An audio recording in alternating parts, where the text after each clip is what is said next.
is a suit or a suit is a proceeding। अच्छा, तो अभी रिकॉर्डिंग शुरू हुई है तो हम थोड़ा सेक्शन 47 का ब्रीफ जो है वो रिवीजन कर लेते हैं और उसके साथ साथ चलते रहेंगे। सेक्शन 47 क्या कहता है? Questions to be determined by the court executing decree. अब जो कोर्ट फैसले पे अमल दरामद कराएगी, एग्जीक्यूशन का मकसद क्या होता है? अमल दरामद करवाना। तो वो कोर्ट कौन से क्वेश्चंस डिटरमाइन करेगी, कौन कौन सी क्यूरीज आ सकती हैं उस कोर्ट के पास, और वो कैसे डिटरमाइन करेगी? तो अब क्या होगा कि एग्जीक्यूटिंग कोर्ट कौन होगी? एग्जीक्यूटिव कोर्ट जो फैसले पे अमल दरामद करवाए। क्या ये जरूरी है कि वही कोर्ट अमल दरामद करवाएगी जिसने डिग्री पास की है? बिल्कुल जरूरी नहीं है। कभी कभार ऐसा भी होता है कि आपकी डिग्रीज जो है वो ट्रांसफर हो जाती हैं किसी दूसरी कोर्ट की तरफ एग्जीक्यूशन के लिए। जैसे मैंने पहले मिसाल दिया कि मसलन कराची की किसी कोर्ट ने कोई फैसला दिया कि भाई फला बंदे की जो प्रॉपर्टी है वो नौशर फिरोज में है, उसको आप अटैच कर दें। तो अब क्या होगा, यहाँ से तो अटैचमेंट उसकी पॉसिबल है नहीं। तो कोर्ट यहाँ से डिग्री को ट्रांसफर करेगी नौशर और फिरोज की रिलेवेंट कोर्ट में, जिसकी जुरिस्डिक्शन में वो प्रॉपर्टी फाइल करेगी। तो वहां पे उसकी अटैचमेंट हो सकती है। तो वो कोर्ट वहां की जो है वो डिग्री को एग्जीक्यूट करवा सकती है। सिंपल ये था इसका कॉन्सेप्ट। तो अब क्वेश्चंस कौन से आ सकते हैं? क्वेश्चन कोई भी अराइज हो सकता है। All question arising between the parties.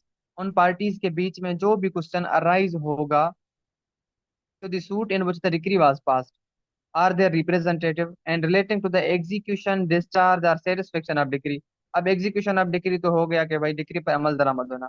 Discharge of decree से क्या मुराद है कि भाई जो डिक्री की टर्म्स एंड कंडीशंस थी वो फुली फुली फुलफिल्ड हो गई, उसको हम क्या कहेंगे? डिस्चार्ज कहेंगे। मसलन जो डिक्री है उसमें ये टर्म्स एंड कंडीशन दी गई कि जो जेडी है वो 2 लाख रुपए डिक्री होल्डर को अदा करेगा। अगर उसने अदा कर दी तो ये क्या हो गया? डिक्री डिस्चार्ज हो गई। अब सेटिस्फेक्शन ऑफ द डिक्री क्या हुआ? वहां पे कोर्ट खुद डिटरमाइन करेगी कि वेदर इसने अमाउंट पे किया या ना किया। तो ये क्या कहलाएगा? Satisfaction of the decree shall be determined by the court executing the decree and not by a separate suit।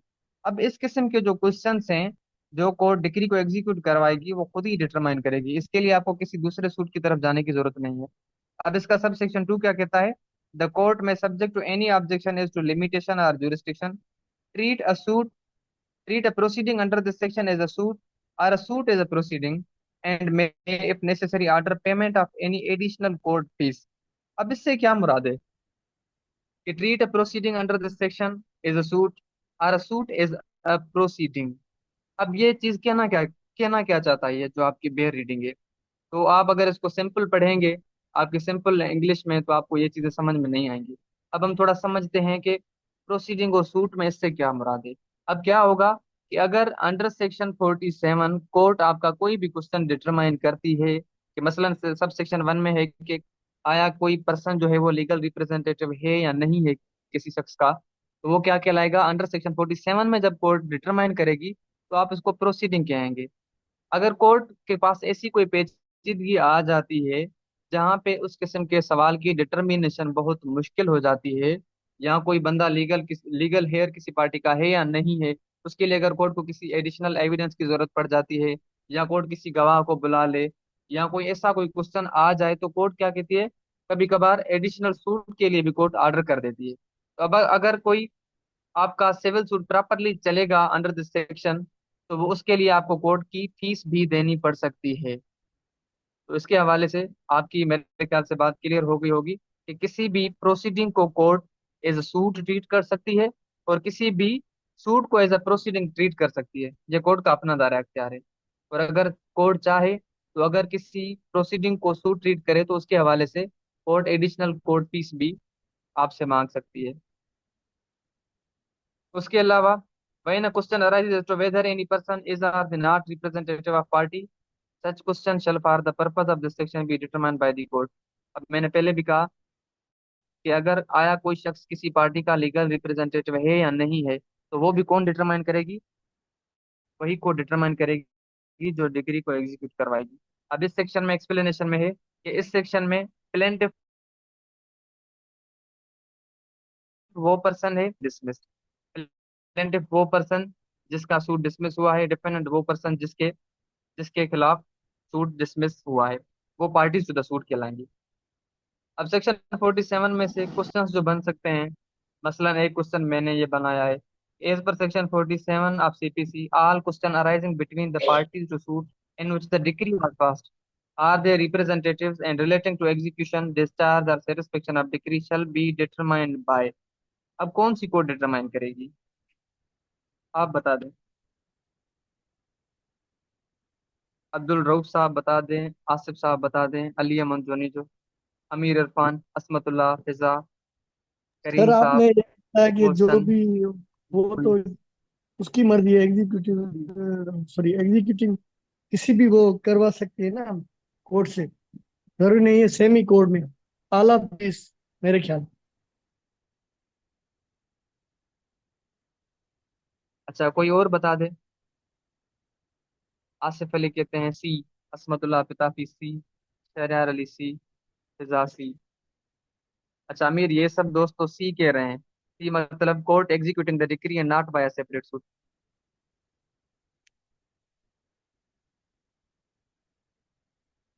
जी अमीर, आपको कोई ऑब्जेक्शन है?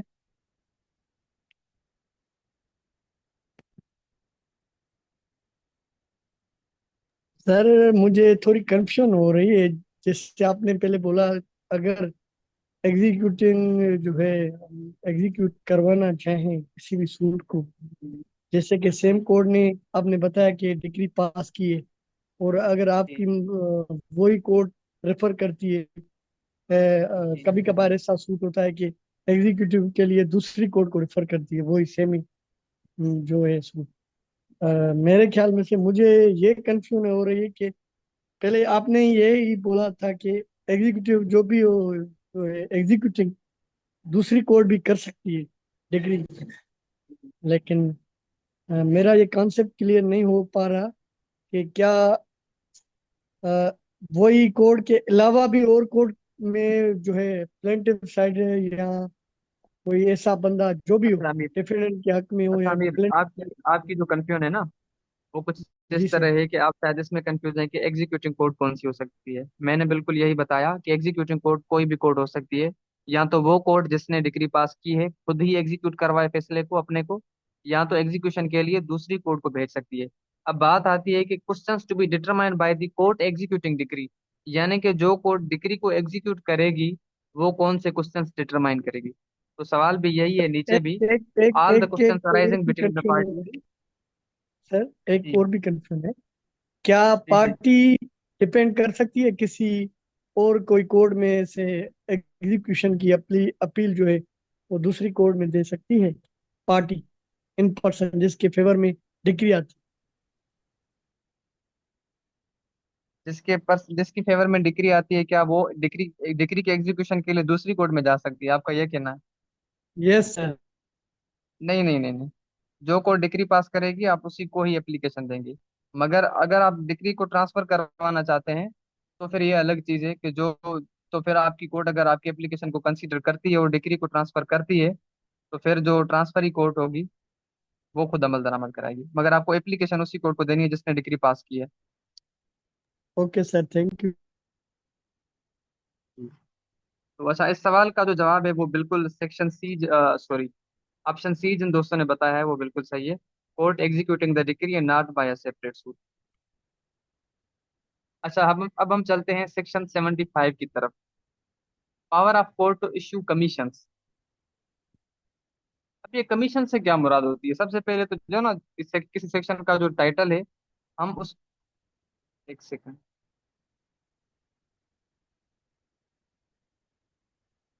बिल्कुल आसिफ अली, जो कोर्ट डिग्री पास करवाती है वही अमल करवाती है। बिल्कुल ऐसा ही है, मगर कभी कभार ऐसा होता है कि कोर्ट ने डिग्री तो पास की, वो एग्जीक्यूशन के लिए किसी दूसरी कोर्ट को भी ट्रांसफर कर सकती है। अच्छा, तो हम सेक्शन 75 पढ़ रहे थे, power of court to issue commission. अब कमीशन से क्या मुराद होती है, क्योंकि हम जो भी सेक्शन पढ़ेंगे ना तो हम उससे पहले उसकी जनरल अंडरस्टैंडिंग देखेंगे। जब तक हम किसी सेक्शन को जनरली अंडरस्टैंड नहीं कर पाते हैं, तब तक हम उस सेक्शन के जो बेयर रीडिंग है हम उसको प्रॉपर नहीं समझ पाएंगे। कमीशंस कौन होती है? कमीशन का क्या मकसद होता है? कोई कोर्ट किसी भी पर्सन को अथोराइज करती है, कोई भी उसको टास्क देगी। अंडर सेक्शन 75 में चार टास्क हैं, चार चीजें हैं जिनके लिए कोर्ट किसी भी पर्सन को अपॉइंट कर सकती है। अपॉइंट कर सकती है, सबसे subject to such conditions and limitations. As may be prescribed to prescribed the court में issue commission. Court commission issue कर सकती है, कुछ लिमिटेशंस हैं उनके तहत। किस चीज के लिए? सबसे पहले, to examine any person, to make a local investigation, to examine और adjust accounts, to make partition. अब ये तो हमने जनरली पढ़ लिया कि भाई किसी पर्सन की एग्जामिनेशन हो या किसी कोई लोकल इन्वेस्टिगेशन हो, टू एग्जामाइन और एडजस्ट अकाउंट्स और टू मेक पार्टीशन। अब पर्सन का एग्जामिनेशन, किसी पर्सन को कमीशन है कि किसी पर्सन का जो है वो आप एग्जामिनेशन कर लें। तो इसके लिए कभी कभार ऐसा होता है कि कोई पर्सन जो होता है वो इल हो, कोई बीमार होता है, एजेड होता है, या कोर्ट की जो जुरिस्डिक्शन है उससे बहुत दूर होता है, तो कोर्ट क्या करती है, किसी भी रिलेवेंट पर्सन को एज अ कमिश्नर अपॉइंट करती है और उसको भेजती है कि आप जाएं और उस बंदे की जो टेस्टिमनी है या उसका जो उसकी जो गवाही है वो रिकॉर्ड करके आए और मुझे रिपोर्ट करें। किसको वहां पे कमिश्नर अपॉइंट करती है जब किसी गवाही गवाही रिकॉर्ड करनी हो? तो मोस्टली किसी एडवोकेट को भी अपॉइंट कर सकती है, किसी जुडिशियल ऑफिसर को, कभी कभार किसी रिटायर्ड जज को, या अगर कोई मेडिकल इशू है, कोई मेडिकल एग्जामिनेशन वगैरह है, तो किसी डॉक्टर को भी कोर्ट अपॉइंट कर सकती है एज अ कमिश्नर। उसके बाद, तो make a local investigation. Local investigation किस चीज की हो सकती है?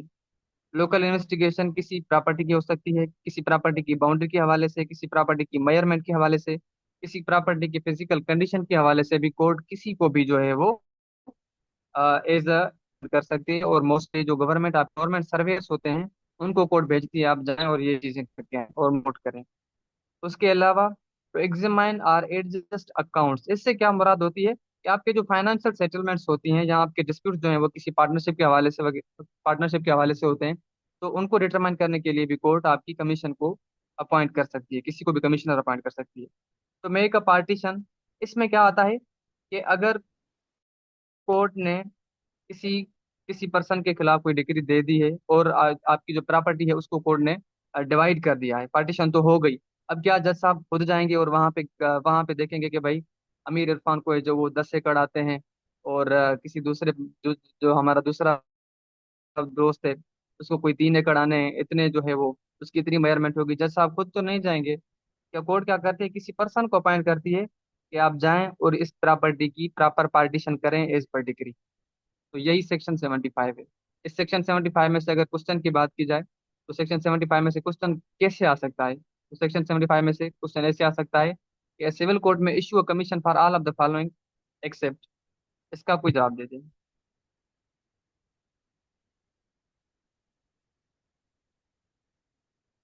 आप थोड़ा पार्टिसिपेट करें ना।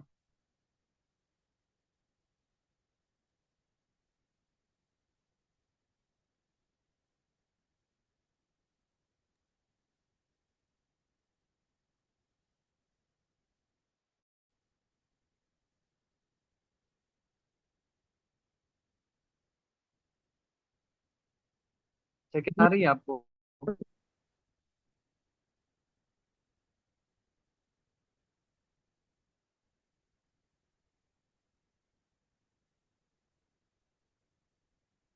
इसमतुल्ला साहब ए कहते हैं, शहरयार बी, और फिजा कहती हैं कि बी। अच्छा, कोई और दोस्त पार्टिसिपेट करे इस सवाल सर के बी जवाब में? Option correct. जी बिल्कुल, ऑप्शन बी जो है वो, ऑप्शन बी बिल्कुल दुरुस्त है, क्योंकि यहाँ पे पूछा गया है कि कोर्ट किस चीज के लिए कमीशन अपॉइंट कर सकती है सिवाय इसके, तो वेकेट एनी प्रीमाइस, किसी प्रीमाइस को खाली करना हो, तो ये सेक्शन 75 में नहीं आता है। अब ऊपर मैंने लिखा है इंसिडेंटल प्रोसीडिंग्स। आप में से किसी ने अभी तक सवाल नहीं पूछा कि इंसिडेंटल प्रोसीडिंग्स क्या होती हैं। अब अगर आप दोस्तों ने नहीं पूछा तो आप खुद बता दें कि क्या चीज़ होती है। ये सवाल अब मैंने आपसे पूछ लिया, नहीं तो मैं खुद बता दूंगा। क्या आप में से कोई बता सकता है इंसिडेंटल प्रोसीडिंग्स क्या होती हैं?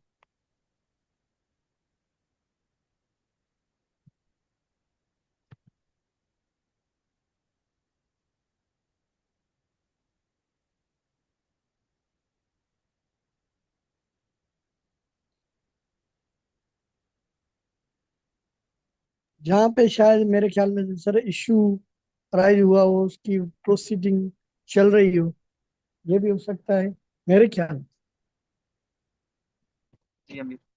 अच्छा, कोई और दोस्त बता दे। आसिफ साहब बैठे हैं, अली अमन जोनीजो साहब, असमतुल्ला साहब। आप में से कोई बता दें इंसिडेंटल प्रोसीडिंग्स क्या होती हैं, सिंपल बता दें, कोई हम डीप में नहीं जाएंगे।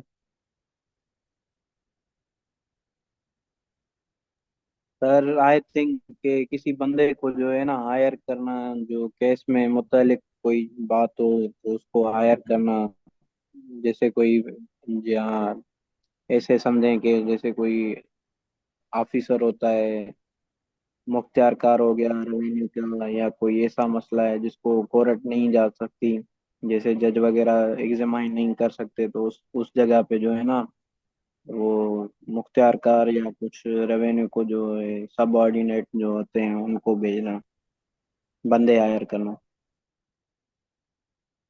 जी, आपका जवाब भी किसी हद तक सही है। कोई और दोस्त पार्टिसिपेट कर ले। विनोद साहब आप बता दें, ये इंसिडेंटल ये भी प्रोसीडिंग्स क्या होती हैं। आर्बिट्रेटर भी तो हो सकता है ना सर, मेरे ख्याल में जी जी, से। किसी को भी अपॉइंट कर।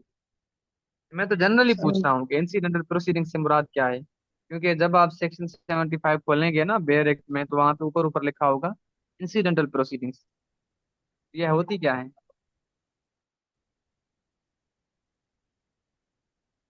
मेरे ख्याल में ऐसी जगह जिस पे इशू अराइज हुआ हो और कोर्ट ने किसी बंदे को हायर किया हो, आर्बिट्रेटर होते हैं जिससे कि कोर्ट अपॉइंट करती है किसी, इन दोनों का पार्टीज का मसला है, काइंडली इसकी जो है जो भी इशू है वो हल करवाएं।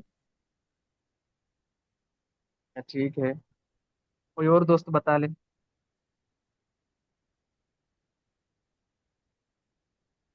मोहम्मद मोइज हमारे साथ मौजूद हैं। जी मोहम्मद मोइज, क्या आप बता सकते हैं इंसिडेंटल प्रोसीडिंग्स क्या होती हैं।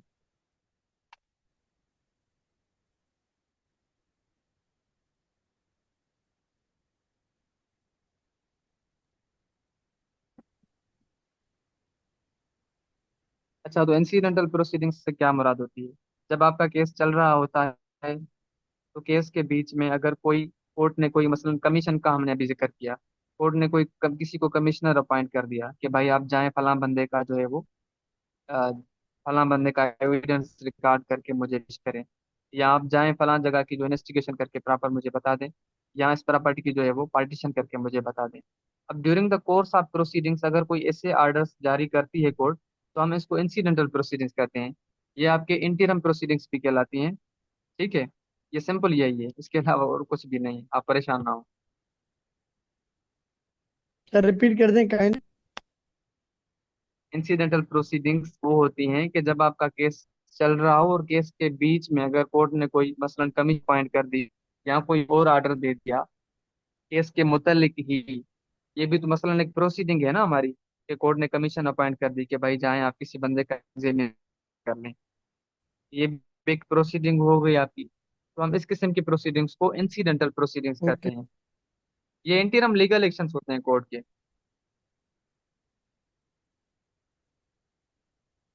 ठीक है अमीर। Thank you sir. अच्छा, तो अभी हम चलते हैं सेक्शन 96 की तरफ, अपील फ्रॉम ओरिजिनल डिक्रीज। आप में से कोई बता सकता है कि अपील क्या होती है, क्योंकि जब तक हमारे सेक्शन का टाइटल क्लियर नहीं होगा तब तक हम आगे नहीं बढ़ सकते हैं, हमें पता ही नहीं चलेगा।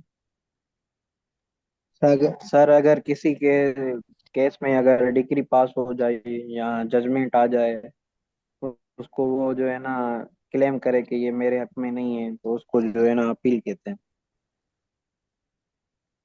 मेरे ख्याल में अपील सर उसको कहते हैं कि कोई भी ऐसी जजमेंट आई हो, अगर किसी अ, बंदे का राइट जो हो वो वायलेशन कर रहा हो अकॉर्डिंग टू लॉ, वो चैलेंज करेगा अपीलेट कोर्ट में, अपील फाइल करेगा कि मेरे इस जो ये मेरा राइट बन रहा है, कोर्ट ने बिल्कुल ही वायलेशन की है इसके साथ।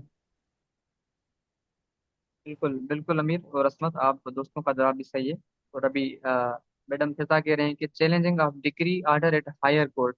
बिल्कुल ऐसा ही होता है कि अपील होती क्या है, जनरली तौर पर अपील होती है आप किसी सुपीरियर कोर्ट को कंप्लेन जाके करते हैं against the decision of subordinate court. Simply यही आपकी अपील होती है। ठीक है, यानी कि complain made to superior court against decision of subordinate court. सही है, आपकी अपील होती है। तो सेक्शन 96 में, सेक्शन 96 को आप फर्स्ट अपील भी कहते हैं। Appeal from original decrease. Original decrease से क्या मुराद होती है? आप में से कोई बता सकता है ओरिजिनल डिग्री क्या होती है? हमने पहले तो पढ़ के आए हैं कि प्रिलिमिनरी डिग्री होगी आपकी, या आपकी फाइनल डिग्री होगी। अब ये ओरिजिनल डिग्री क्या चीज़ है?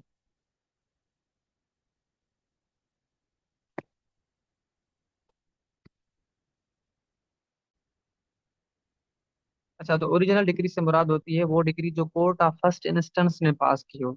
अब कोर्ट ऑफ फर्स्ट इंस्टेंस से क्या मुराद है कि जिस कोर्ट में पहले आपका केस गया, यानी कि जो लोअर कोर्ट है आपकी, जहाँ पे आपने केस दाखिल किया, उसने जो डिग्री दी उसको आप ओरिजिनल डिग्री कहते हैं। अब उसके खिलाफ जो अपील होगी उसके लिए सेक्शन 96 में बताया गया है। तो 96 सेक्शन 96 कहते हैं, save whether save where otherwise expressly provided in the body of this code or by any other law for the time being in force. An appeal shall lie from every decree passed by any court exercising original jurisdiction to the court authorized to hear appeal from the decision of such court. अब appeal आप कौन सी court के फैसले के खिलाफ दे सकते हैं? ये क्या कहता है section 96? An appeal shall lie from every decree. आपकी कोई भी डिग्री हो उसके खिलाफ अपील जा सकती है जो कि आपकी कोर्ट ऑफ कॉम्पिटेंट जुरिस्डिक्शन ने पास की हो। यानी कि जिस कोर्ट ने आपकी डिग्री पास की वो कोर्ट कॉम्पिटेंट है, उसके फैसले के खिलाफ आप अपील में जा सकते हैं।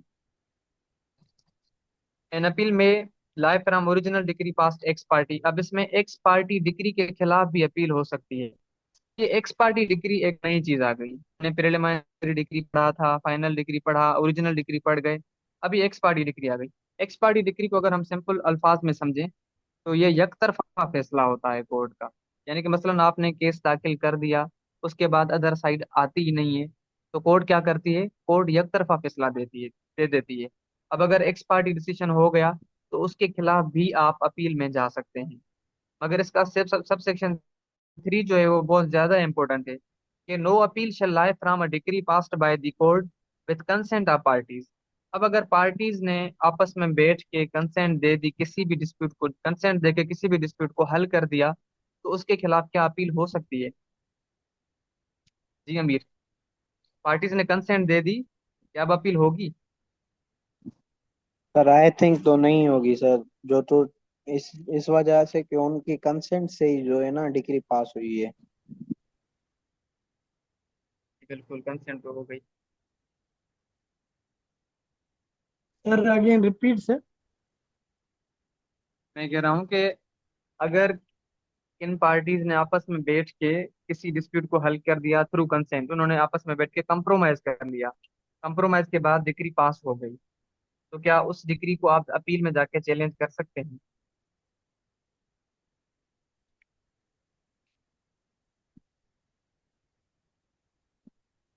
कंप्रोमाइज किया लेकिन कंप्रोमाइज कोर्ट ने जो जमा नहीं करवाया ना, फिर अपील में ही जाएंगे बिल्कुल। बिल्कुल, बिल्कुल कोर्ट में जमा करवाया और उसी कंप्रोमाइज के बुनियाद पे कोर्ट ने डिग्री पास की, क्या आप उस डिग्री को अपील में जा सकते हैं, चैलेंज कर सकते हैं?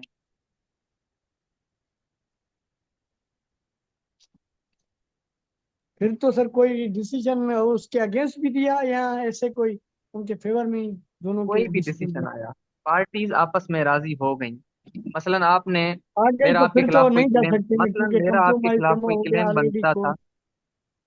जी अमीर, मेरा मसलन आपके खिलाफ कोई क्लेम बनता था, मैंने एलेज किया कि भाई अमीर के खिलाफ मेरा 1 लाख रुपया बनता है। अमीर ने मेरे साथ बैठ के कहा कि जी भाई मैं आपको 1 लाख रुपया दे दूंगा। आपने कंसेंट दी, हमने आपस में बैठ के कंप्रोमाइज कर लिया, डिग्री अब आ गई, क्या अब हम दोबारा अपील में जा सकते हैं? बिल्कुल भी नहीं सर, क्योंकि कंप्रोमाइज जमा करवा बिल्कुल दिया भी। तो बात।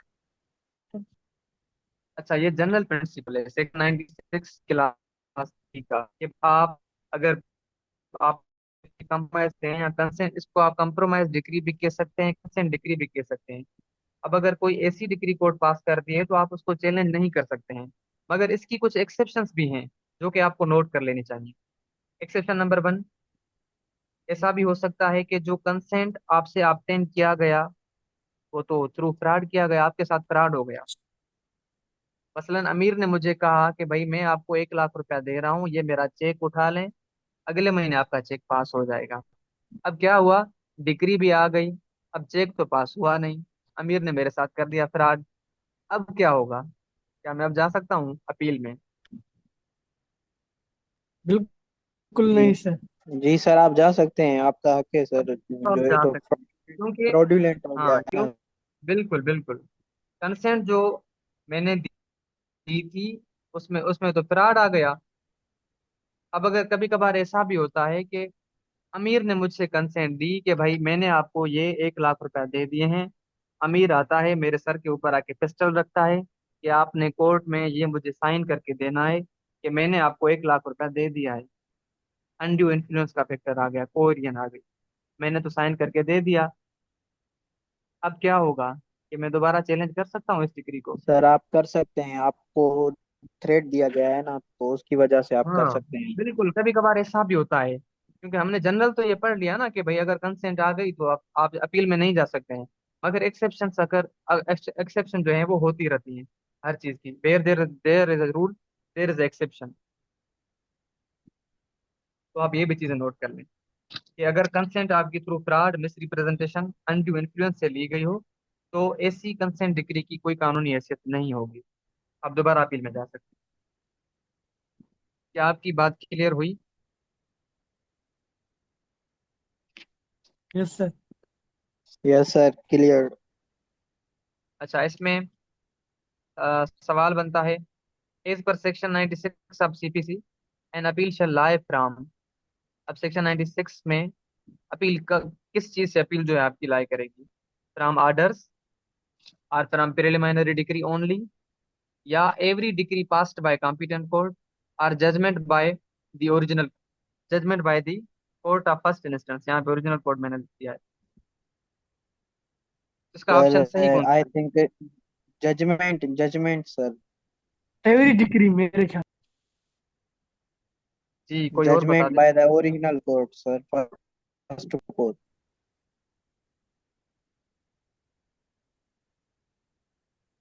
अच्छा, कोई और भी बता दे, आप में से कोई और पार्टिसिपेट करे। ये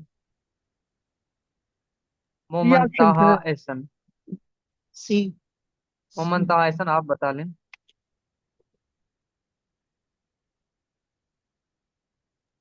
सी ऑप्शन सर सही होगा सर। सी सर, सी।